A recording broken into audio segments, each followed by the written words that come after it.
ব্যাপার, তোমার ছেলে কই? ওই স্কুল যাবে না? ওই যে ওই ঘরে চুপ করে বসে আছে। স্কুল যাবে কিন্তু কলমটা হারিয়ে ফেলেছে। ও পেয়েছেটা কি বলো তো? প্রতিদিন একটা করে কলম হারায়, তাকে কলম কিনে দিতে দিতে আমি ফতুর হয়ে গেলাম। প্রতিদিন একটা করে কলম আনা সম্ভব? কি করবে বলো?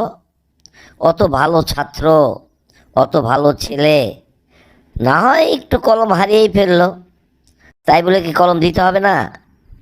আমার আশকারা পেয়ে পেয়ে ছেলেটা মাথায় উঠে গেল। আমি ছোট্ট একটা কাজ করি, চার্জার চালাই সারাদিন।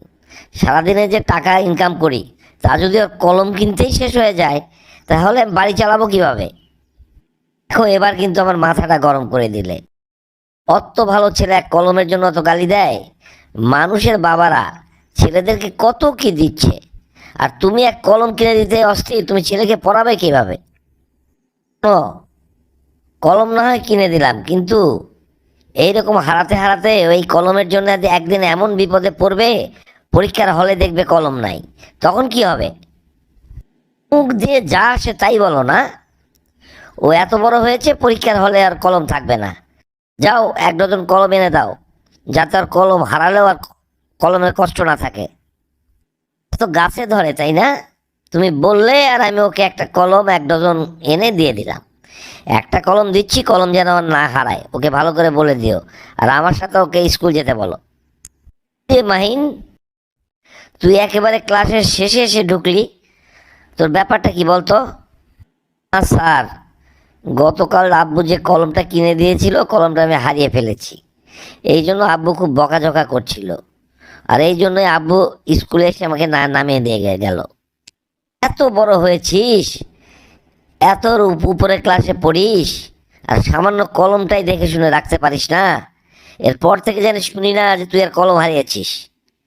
স্যার, এমন আর হবে না স্যার। সামনে থেকে আর আমি কলম হারাবো না স্যার। যেভাবেই হোক কলমকে একেবারে ব্যাগের মধ্যে প্রথমেই তুলবো স্যার। কারণ ছাত্রদের প্রধান অস্ত্রই হচ্ছে খাতা আর কলম।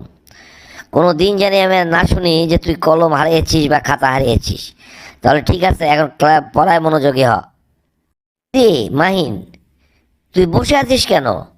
আমরা সবাই লিখছি, তোর কি প্রশ্ন কমন পড়ে নাই? এটা তো বোর্ড পরীক্ষা, স্কুল পরীক্ষা তো না। তুই এইভাবে বসে আছিস? আরে ভাই, সে কথা আর বলিস না। আমি কলম নিজে ব্যাগে তুললাম, এসে দেখছি কলম নাই। সবার কাছে চাইলাম, কেউ আমাকে একটা কলম দিল না ভাই। কেউ কলম হারিয়ে ফেলেছিস? তাহলে কি দিয়ে লিখবি? পরীক্ষা দিবি কি দিয়ে? আমি কি করব আমি বুঝতে পারছি না ভাই। নে, আমার কাছে 2টো এক্সট্রা কলম আছে, একটা দিলাম, এটা দিয়ে তাড়াতাড়ি কর। সব প্রশ্ন লিখতে পারবি তো? ভাই দে কলমটা, তাড়াতাড়ি দে, আমি শুরু করি। সব প্রশ্ন আমি পারবো, খুব তাড়াতাড়ি আমার উত্তর হয়ে যাবে। তুই দে ভাই, তোর এই উপকারের কথা আমি কোনোদিনও ভুলবো না। কালকেই তোর কলম আমি দিয়ে দেবো। আমাকে আর কলম দিতে হবে না, কথা না বাড়িয়ে তুই লেখা শুরু কর। তোর একটা অ্যাডমিশন টেস্টের রেজাল্ট কি রে? আব্বু, আমি ঢাকা বিশ্ববিদ্যালয়ে চান্স পেয়েছি। কি বলছিস তুই? আমার তো বিশ্বাস হচ্ছে না রে। তুই পরীক্ষার হলে তো কলমই হারিয়ে ফেলিস, তুই আবার কিভাবে চান্স পাবি? ভালো করে রোল নাম্বার দেখেছিস তো? আব্বু, আমি খুব ভালো করে রোল নাম্বার দেখেছি, একদম উপরের সারিতে নাম আছে। আমি যে সাবজেক্ট চাবো সেটাই পাবো। কিরে মাহিন, তোর খবর কিরে? তুই তো আমাদেরকে ভুলেই গিয়েছিস। ঢাকা বিশ্ববিদ্যালয়ে পড়িস, ভালো সাবজেক্টে পড়িস, স্যারেদেরকে একেবারে ভুলেই গেলি যে। না স্যার, ভুলি নাই স্যার। আমি এসেছি আপনার কাছে একটা অনুমতি নিতে স্যার, পারমিশন চাইতে। তুই তো আমাদের গর্ব রে, তা কি পারমিশন নিবি বাবা? আর আমি কিছু ছাত্রদের জন্য কলম আর খাতা এনেছি স্যার। অনেকই এনেছি, আমি ওদেরকে একটা করে খাতা আর একটা করে কলম দিতে চাই স্যার। ও, বুঝতে পারলাম বাবা। একটা কলম তোর জীবনটাকে বদলে দিয়েছিল, আজ সেই সুযোগটাই তুই ওদেরকে দিতে চাস, এই তো?